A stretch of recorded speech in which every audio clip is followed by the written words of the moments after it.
In January, the city treasurer for the Western New York community of Dunkirk was brought up on charges of public corruption, grand larceny, and false filing connected to his alleged theft of more than $120,000 from the municipality's coffers. The indictment and arrest came following an investigation from the local prosecutor's office as well as the State Comptroller's office, which made us interested in the role the latter plays in this kind of work. So for more on that lens, we're joined in the studio by Nelson Sheingold, Chief Counsel to the State Comptroller and responsible for overseeing the investigations unit there. Thanks for making the time, Nelson. Oh, my pleasure. Thanks for having me. So as it pertains to the city of Dunkirk and the charges facing now former Treasurer Mark Woods, the press release from the Comptroller's office indicates that your team was brought in by the district attorney's office after the school district flagged some odd payment practices.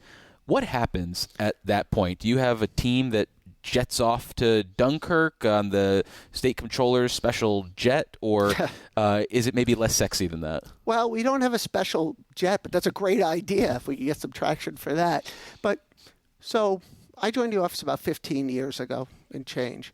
Comptroller Ginapoli had a vision to use the full power of the office to fight fraud, waste, and abuse. So the way it works in general, and I could talk about Dunkirk too, is whether our auditors are out in the field and they see suspected fraud, or through our relationship with law enforcement across not only the state, but the country. When we get an inkling of fraud, we have a team of investigators, lawyers or all former prosecutors, and a full forensic audit team. This is all they do. And we will work with law enforcement to attack the case, prove, or if it's not there, disprove the fraud. And if we prove it, work with law enforcement to ensure the people are held accountable and to try to recover money for the taxpayers, because this is public money. Well, is a lot of this work something that happens in person where somebody is going through a filing cabinet, or in this digital age, can you do this work, say, remotely from an office near the Capitol? Both. Okay. Both is the answer. We do a lot of on-site work. For example, in Dunkirk, last year, it made the news out in Dunkirk, working with law enforcement, we actually police taped off and shut down their treasurer's office while Comptroller Ginnapoli's forensic audit team and investigators looked through the records, pulled the records firsthand on site. So this way we could build the case and get the evidence we needed to prove this crime. Yeah, and in that case, it was a forensic audit that I think looked at about 3 years of Correct. records. But what exactly is a forensic audit? Forensic audit is, so let me do it as opposed to other types of audits Sure. we do. It's probably easier. So as you know, Comptroller Ginapoli, between his local government orders and state government orders, does hundreds and hundreds of audits a year. We will go in, we'll assess the financial conditions, and we'll look at the policies and practices, be it at a state agency or a local government, to see if they have sufficient internal controls. When we're doing a forensic audit, we're there to prove or disprove the existence of a crime or a fraud. So it's a laser-focused audit looking for fraud to either prove once again or disprove if it's not there. And I should say the fruits of this program have been, since its inception, almost 400 arrests and the recovery of $107 million and growing as we speak. So it's been a highly successful program, to say the least.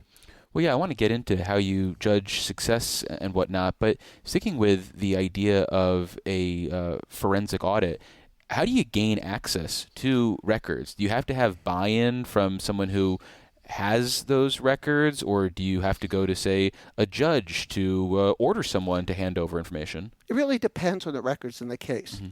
The power of the Comptroller's office is because we are the constitutional fiscal watchdogs of the state. If it's a public body, a local government state, we don't need a subpoena. We have the authority to go in and look at that information and assess it. Now, when it's not records such as public records, which we have access to, we have subpoena power, which we use to get the records we need. And then, of course, it's always great to have buy-in. When you're working with cooperative officials, when you're working with cooperators, sure, it gives you insight and helps direct where you need to go and, can eliminate some hurdles you have to jump. So you mentioned you've been doing this for a decade and a half. How have the powers that you are able to deploy changed in that period, if at all? The change is not so much in the powers. It's not the power you have, it's how you use it. I always use a joke. I have a bunch of power tools in my garage. I have not the slightest idea how to use them. They just sit there in the box. This power was always in the box. It just the controller didn't happily decided to tap it and decided to use it. So our power hasn't changed. What I've seen change in the time since we launched this program is that the word has gotten out about the efficacy of what we do. So literally a day does not go by, much less a week, we don't get an affirmative call, a proactive reach out from law enforcement saying, hey, I have this. I don't have forensic auditors. I don't know how to do this kind of case, or I need additional manpower because we're all strapped for manpower. Let's join forces. And that's what happens in a lot of cases.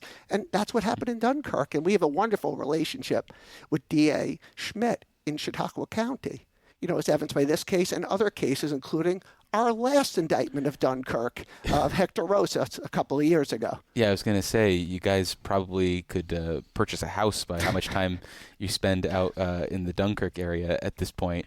But before we move on, let me reintroduce you for listeners just joining us. This is WCNY's The Capitol Press Room, and we're speaking with Nelson Sheingold, Chief Counsel to the State Comptroller's Office and responsible for overseeing their investigations unit, which earlier this year worked with local prosecutors in Western New York to bring charges of public corruption, grand larceny, and false filing against the city of Dunkirk treasurer related to the alleged theft of more than $120,000. Coming back to the idea of manpower, what does your capacity look like? Are you limited in any way? Are people stretched thin? Could you use more bodies, for example?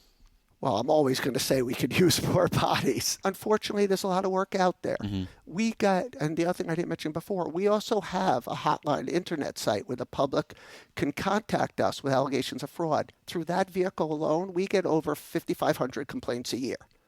So now not all of them are actionable. Some of them are more audity and some are just, people who need to vent. But there's always going to be a capacity to do this. The more resources you put at it, the more you could do. That being said, the Comptroller's Office as a whole has 3,000, give or take, employees. In the investigations alone, there's 30-some-odd people where we have just dedicated to that. But we work together. So we will devote whatever resources are needed to attack a given problem. For example, in Dunkirk, we work cooperatively with our wonderful local government audit staff, who's been in Dunkirk, as you know, on the non-fraud end of it, doing the budget reports and the like, and they're experts. And we worked with them, and we harnessed that power, and we work collaboratively, and that's how we generate results like this. And what type of fraudulent activity comes under the purview of your investigations unit? Obviously, we've seen it with municipalities, but what about, say, nonprofits or levels of government above, say, a city, for example? Where can you potentially cast your net? The full extent of the controller's jurisdiction. So, under the controller's jurisdiction, a penny cannot be spent in this state, either on the state or local level, that we don't have jurisdiction over in one way or the other. So you mentioned not-for-profits. We don't have jurisdiction over not-for-profits per se. We have jurisdiction, in fact, under the Constitution, for grant funds and other state funds that will go to that not-for-profit. And we've done many cases of misuse of grant funds. I couldn't give you an exact number off the top of my head, but dozens and dozens of cases along that line. So it runs everything. I mean, during the time I've been there, we've partnered in the conviction of 3 sitting state legislators. Is one of them Pedro Espada? What? No, we were not involved in that one directly. But so everything from that to a clerk in a small town in, wherever on the southern tier. So it runs the full gamut of the type of cases. And if there's one thing I learned, although obviously if you're going after the big money cases or you're going after somebody, on the state level, it may garner a lot of attention. It may get scope. Those local government cases really, really, really matter to people who live in localities. This is their hard-earned tax dollars. Dunkirk is a great example. It's a relatively small city. It's in dire, dire, dire fiscal condition. And to hear that this man who was there was abusing his power while the financial affairs spiral out of control has a devastating effect, not only in the economy, but on their whole view of government. So they're all important. Well, I want to talk about the structure of your work for a second. And Sure. I'm a cynical journalist, so you'll pardon the question, but what sort of independence do you have from the state comptroller himself to ensure that you've got the autonomy to chase different threads wherever they may lead? And not to say the comptroller wouldn't give you that carte blanche, but are there any sorts of checks and balances to make sure that you can follow leads wherever they may go? Yeah, and this goes back, we're talking in terms of the power. So first of all, you have to be willing to use it, but you also have to be willing to let it take you where it's going to go. Mm-hmm. So I've been frankly blessed, and I've been doing this 30 years, so I've been here 15, but I've been blessed in that the controller does want us to pursue it wherever it wants to go, has given us that carte blanche to go pursue fraud, and it is what it is. So you need the authority, and the real difference in the controller's office in New York from like positions in other states, most other states, is the controller is independently elected. Therefore, we don't answer to the governor, we don't answer to the legislature, we only answer to the taxpayers. So that gives us the lawful independence. But then you also need to have a principal who gives you the actual independence to follow up. And like I said, I've been blessed to have both.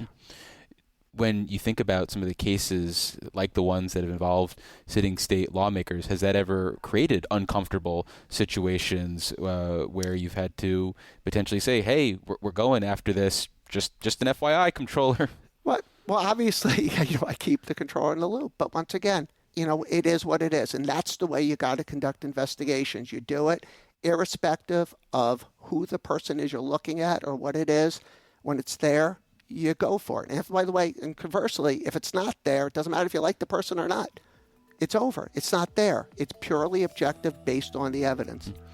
And after a quick break, we'll continue our conversation with Nelson Sheingold, Chief Counsel to State Comptroller Tom DiNapoli, where he is responsible for overseeing the Investigations Unit, which recently worked with prosecutors in Western New York to bring charges of public corruption, grand larceny, and false filing against the Dunkirk City Treasurer for his alleged theft of more than $120,000 from the municipality's coffers. Support for the Capitol Press Room comes from O'Donnell & Associates, a public affairs firm providing strategic guidance to businesses and nonprofits on navigating policy and regulatory issues. More information is available at o'donnellsolutions.com. This is WCNY's The Capitol Press Room, and we're continuing our conversation with Nelson Sheingold, Chief Counsel for the State Comptroller's Office, where he oversees their investigations unit as well. Well, let's talk about your success record. I think you mentioned 400 cases earlier, nearly 400. What does that compare to, say, the amount of forensic audits you've had to do? Do you feel like a lot of this work ends up in corruption charges and malfeasance uncovered, or does a lot of it end up just being smoke and maybe there isn't fire? There's also a third option at the Comptroller's Office. I will answer your question, I promise. One of the great things, so I've been a prosecutor. I've been a counsel at an agency that purely investigations, and then, like I said, I've been here for the last 15 years at the Comptroller's Office. Those other two places I worked were reactive. You get an allegation of a crime, or when I was an ADA, the person most of the time has already been arrested by law enforcement. You're looking at it. The great part of the Comptroller's Office is we're both proactive and reactive. Dunkirk, once again, is the quintessential example. We go into municipalities, state agencies, public authorities, and we say, like I mentioned before, here's where your vulnerabilities are. You have to do this or you're rendering yourself vulnerable to waste, fraud, abuse, or just mixed expenditure of public money. Then the other end, when we find it during our audits or we get a call from law enforcement, we can be reactive and then find that fraud. And why I said this middle ground is sometimes we'll do an investigation, we'll do a forensic audit, we can't prove crime, but we'll find all sorts of vulnerabilities that they have to remedy. And because of our unique power, we can then attack that and say, okay, we can't prove that a crime occurred, but you got to fix this. And often, and we could talk about this in context of Dunkirk if you like, there were times we go in, a crime very, very, very well may have occurred. The records are such a mess. We can't prove it. And that, by the way, is one of the more frustrating things when this isn't squaring. So we have those three options. In terms, I can't give you a percentage of cases that turn criminal or turn that. But I remember in my last job when I was chief counsel to the state IG, I used to give, lectures and talks, whatever. And I once had somebody say, and I would put up the stats, and I once had somebody say to me, oh, you guys prove everything that goes there. You always find a crime. And then I remember thinking to myself, there are hundreds and hundreds of complaints we close. So I started working that into my speech. No, we really don't presume people guilty.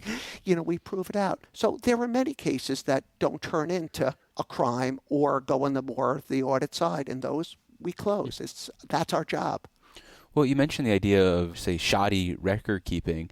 How, if at all, is your work informed by some of the proactive disclosures that different entities are required to do? I think of, say, local public authorities and what they're required to submit.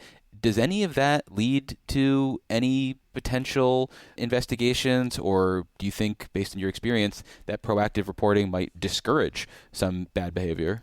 Or maybe the public reporting is completely useless and a waste of time. Why would it call it completely useless? It's a source. First of all, it's a source of information. Mm-hmm. It's a source of information. We can go see who's reported, what they're reporting, and some of the systems they have to put who they contract with. So it gives us a chance to go and get some details. Sure. Also, and you describe yourself as a cynical reporter. Well, I'm a cynical lawyer/investigator for 3 decades. Sometimes it's something, frankly, we could use where the person may have lied on the form once we prove something, and we could show it to them as evidence or use it in a case later on. So no, I would not call it useless. Mm-hmm. It's always good to pen people in, and there tend to be, different filings have different utility, of course, but at a minimum, they're a good source of information. Is there any sort of proactive disclosure that you would like to see local governments or other entities that utilize state funds be required to engage in? Is there something where you'd say, if we were doing this, if we were keeping track of this, boy, we could either really prevent fraud or we could just catch it even easier? I think that already exists. They just have to do it. Okay. Like every year we publish a list of municipalities and fire protection entities that don't file their annual financial filing with our office. And we're always pushing this and aggressively acting on that. So that's one. Two is various, depending on the entity, have independent audit requirements, which is also a check.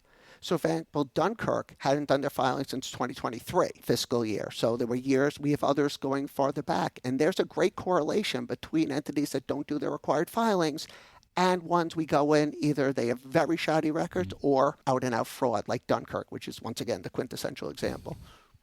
So how do you stay current on all the different ways that people are going to find to steal money? Is this like a catch me if you can situation where you catch Frank Abagnale and then you've got him working for you? I mean, what do you do to come up with the different ways that people might try to defraud people? No, we don't have Frank Abagnale or Hannibal Lecter working for us, which would be, fun, I guess. But no, we don't. You've seen how Silence of the Lambs plays out. I don't think it's that fun. Yeah, maybe it's not that fun. Yeah. But what you have to do is, first of all, you learn by experience. You learn from doing. You learn what they're doing. There's always variance. Whatever check you put on, criminals will always find a way around it. They're always going to come up with something new. So you try to stay up with them and you try to stay ahead. One of the ways you stay ahead is by collaborating and partnering with other law enforcement entities. So we're part of various informal and formal partnerships where hey, did you see this? Hey, look at this one. And we learn from each other. And we try to get ahead of it, and it'll be, I'm looking at this. I can't figure out what this person is doing here. That's what they're doing. And it's also very important to have, and that's one of the power of the Comptroller DiNapoli's investigations, functioning division investigations, because we have investigators who are all former law enforcement and white-collar investigators, forensic auditors of their perspective, and the lawyers or DAs who also did financial crime, they bring their background experience. So if you bring people from these different areas together, then they could either say, I saw this before, or figure out what's going on. Because no matter what you change, they're always going to try to come up with some new iteration of a way to get, because if there's money there, they're going to find a way. So I want to turn to a recent event. Last summer, there was the issue with the state auditor who was responsible for rooting out fraud. He was committing his own fraud. He was stealing from municipalities he was supposed to be keeping an eye on. How do you police your own team then? How do you keep an eye internally to ensure that people who have access to these records aren't then taking advantage of them themselves? like I said before, you're never going to completely, unfortunately, eliminate fraud, ever. What you do is you set up policies and procedures to A, deter it, and B, catch it as soon as you can. We have very tight policies and procedures, but the bottom line is in order to do their job, needs access to records. And you can't police them doing it. I don't want to go too into depth into that because it's still a pending case, but you can't 100% eliminate it. But where I'm proud of our office in that, A, first of all, we do have policies and procedures. B, when we found out, there were no excuses. There was no hiding. You know what we did? We worked with the DA and we proved the full extent of his fraud. We devoted a full forensic audit capacity to proving every dollar that he stole because we know we live in a glass house. We're the comptroller's office and we're going to hold him accountable, and we have worked hard to do that. So unfortunately, you can't stop a rogue employee. You can limit it. You can limit what they can do. You can deter them, and then you could work to hold them accountable. Did that experience change any of your procedures? Did it make you think differently about any of the work that you guys do or how you approach that work? I think it just, once again, it made us all, like it would any organization, just even more conscious. But we were pretty conscious to begin with, given what we do. And like I said, I've been doing this a long time. And, this one you mentioned is us firsthand. But it's always disheartening when you go into communities. We do investigation, be it Dunkirk or whatever, and you see the effect on morale and on the community, but also on the public servants. What's the old expression? Nobody writes about a bridge that doesn't collapse. So when you talk, suddenly people, look, all state workers are stealing. Look at that, they sit around eating bonbons all day. Meanwhile, the vast majority of state workers are working very, very hard and are honest and are diligent. And that's, you feel it, of course, more when it's yourself, but I see it all the time. And frankly, that's why something like Mark Woods just frankly makes you mad, even after hundreds and hundreds, probably thousands of cases I've done and years of doing it. Well, finally, it seems like Hollywood has found a way to turn pretty much every branch of law enforcement into some sort of television show or movie. We've had NCIS, multiple versions of JAG, FBI, Law and Order. Is there a reason why you think we haven't gotten a TV show documenting the investigations unit of the State Comptroller's office? And do you think that's a missed opportunity at this point? And I guess lastly, do you think John Turturro should play you whenever they do make a film adaptation? I was thinking The Rock, but, maybe we might have to check those glasses. Yeah, I may have to on that one. But, in all seriousness, the real work in white-collar crime, when you're doing street crime, and I prosecuted street crime for 5 years, you're following, stakeouts and surveillance, and, the guy's robbing somebody.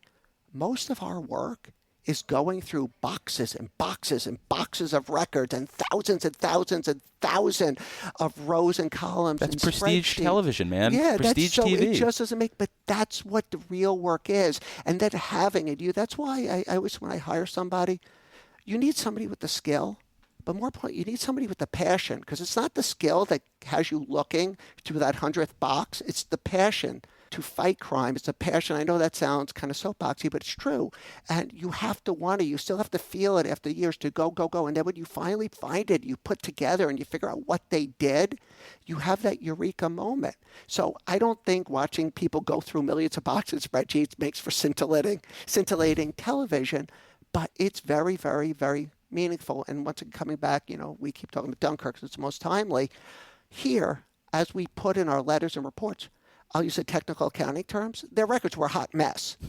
So we had to, finding that fraud took a tremendous amount of work and a tremendous amount of forensic audit talent to trace it and find it. And that's what we bring, and that's what we bring to these investigations. That's what Comptroller DiNapoli set up. Well, and you mentioned the passion. I have to imagine people who are doing this work for a prolonged period of time must have passion for it, because otherwise they would be off in a law firm making a lot more money, I assume, cashing in on their experience, whether it was in attorney general's offices or local prosecutor's office or even in a brief stint with you guys, I assume. Yeah, and exactly. I mean, once again, I know it sounds cliche, but when you go public service doing something like that, you have to believe in it. You have to have the passion. You have to have the belief. And that's what motivates you and, keeps you going every day, particularly, like I said, when you hit that wall and you're in that 150th box, to keep going. Well, we've been speaking with Nelson Sheingold. He's the chief counsel to State Comptroller Tom DiNapoli and responsible for overseeing the investigations unit in the Comptroller's office. Nelson, thanks so much for making the time. Really appreciate it. It's been my pleasure. Thank you so much. Support for the Capitol Press Room is provided by New York State United Teachers, a statewide union of nearly 700,000 professionals in education and healthcare.